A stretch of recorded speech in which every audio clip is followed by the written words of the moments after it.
fundamental rights and freedoms contained in the International Bill of Human Rights, addressing concerns such as slavery, genocide, humanitarian law, the administration of justice, social development, religious tolerance, cultural cooperation, discrimination, violence against women, and the status of refugees and minorities.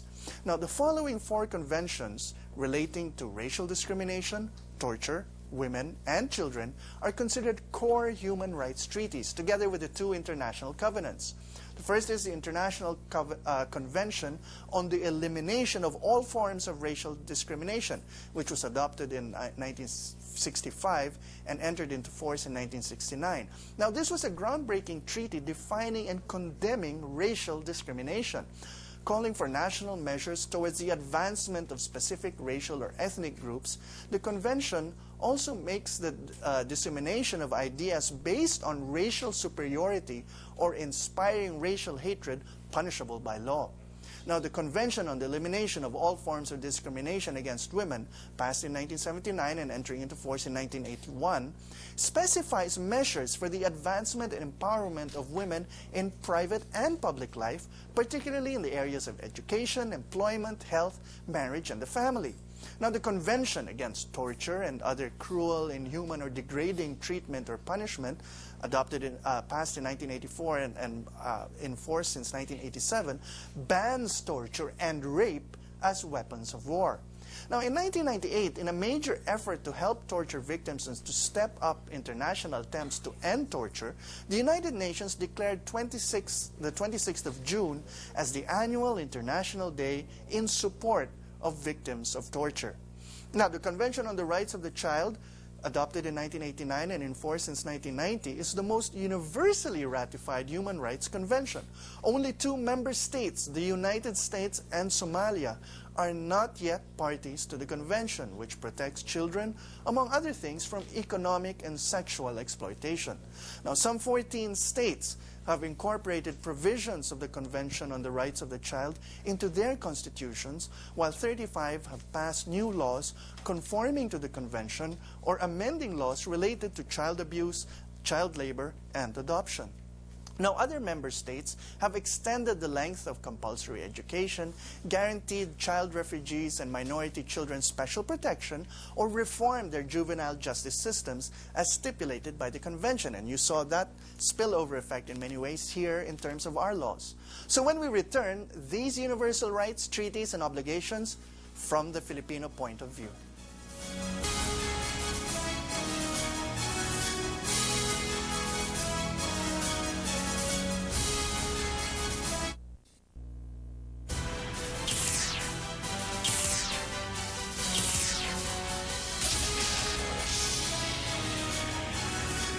Books featured by the explainer are available on shelves or on order at a different bookstore. Now, we're also joined tonight by students from the University of Perpetual Help in Binyan, Laguna. Welcome to the show, and they're joining the students from UST who are already with us. Now, also joining us tonight is Human Rights Commissioner Coco Quisumbing. Welcome to the show. Thank you, Manolo. Well, let me start by asking you the question that was put forward on the floor, which was, what are the relevance of all of these rights in a country where most people aren't even aware of them? Well, first of all, as you said so well, it doesn't matter whether we know about our rights or not, although it does help if we know about our rights, and if we also know about our responsibilities, because Article 29 says that we all have responsibilities.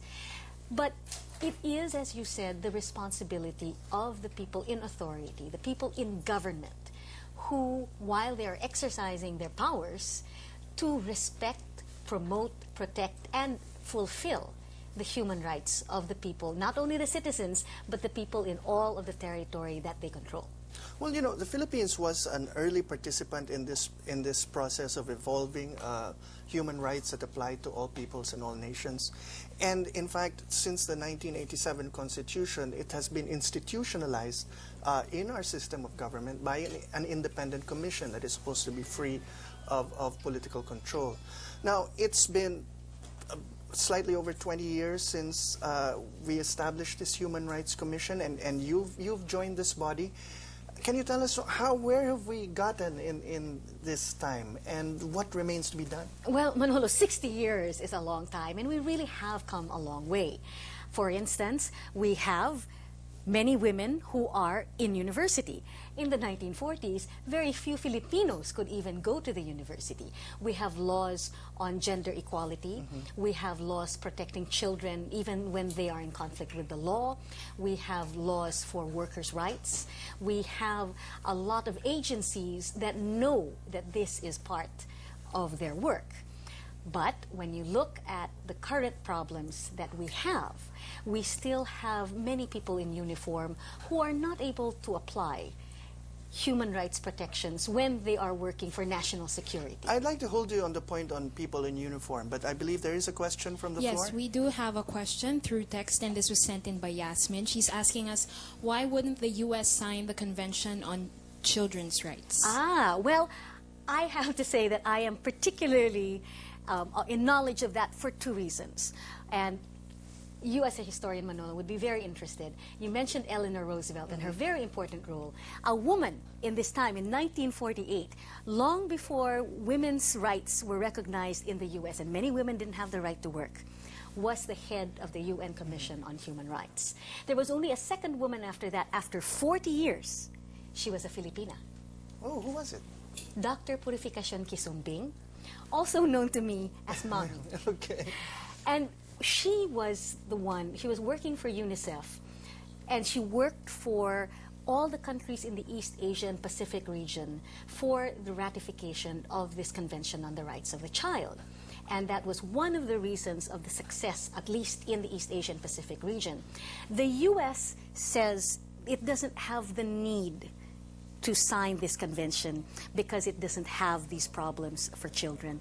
But Manolo, one reason why we are trying to get countries to sign these conventions, signing it is not an admission that you have a problem and you need to fix them. We're trying to develop international law for this. And it starts with a formal commitment by a country to adopting that. And this is also the argument that we're using when we're trying to get countries to ratify the Convention on the Rights of Migrant Workers. We send migrant workers abroad. And many European countries say, oh, yes, but you know, you Filipinos who come here, we treat you well anyway, so we don't need to sign this convention. But the point is, the more countries that sign these international laws, the more pressure there is on other countries, one, to sign, and two, to be bound by these obligations. So, diba, the more countries that sign these, especially for protection for migrant workers and for children, then the more pressure there is, and hopefully these human rights will really be universal. Now, there's also a concern about, for example, the Rome Convention, which is to sort of broaden and strengthen the ability to bring leaders of countries to justice for crimes like genocide and war crimes and things like that. Now, we signed as a country, but this is a treaty that requires a ratification by the Philippine Senate. And this has sort of been sitting there gathering dust for some time. Yes, it has. As you know, in our Constitution, there's two steps. It is the President that ratifies, and the Senate is the one that confirms this ratification. The Rome Statute is the one that creates this International Criminal Court. And the Philippines had decided that it was a good idea to sign this. I cannot claim to know the decisions in the higher powers, especially in the executive, of why it did not send this for ratification. Okay, to so the that's Senate. why it's stuck. It hasn't actually been formally transmitted to the Senate for its action. No, it hasn't. And so the Senate cannot do anything until it receives it from the Chief Executive. Checks and balances. I mean, the Senate is the one that confirms it, but the Senate can't go to the executive branch and say, hey, give it to us. We're just dying to confirm this ratification.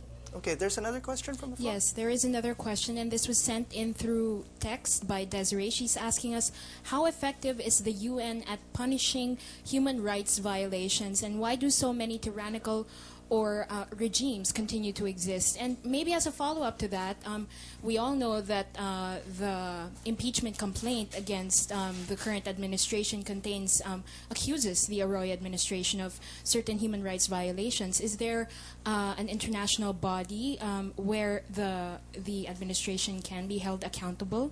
Okay, this first question is related to what we were last discussing, and I want to probe further on what she asked. Yes. We have to understand that the United Nations is made up of governments. It is not a universal police or an international body made up of just experts. They are diplomats, they are governments, and they respect each other's sovereignty. There is a strength to that, but there's also that weakness. So there have been cases, for example, the most famous case involves what happened with Slobodan Milosevic and Yes, other and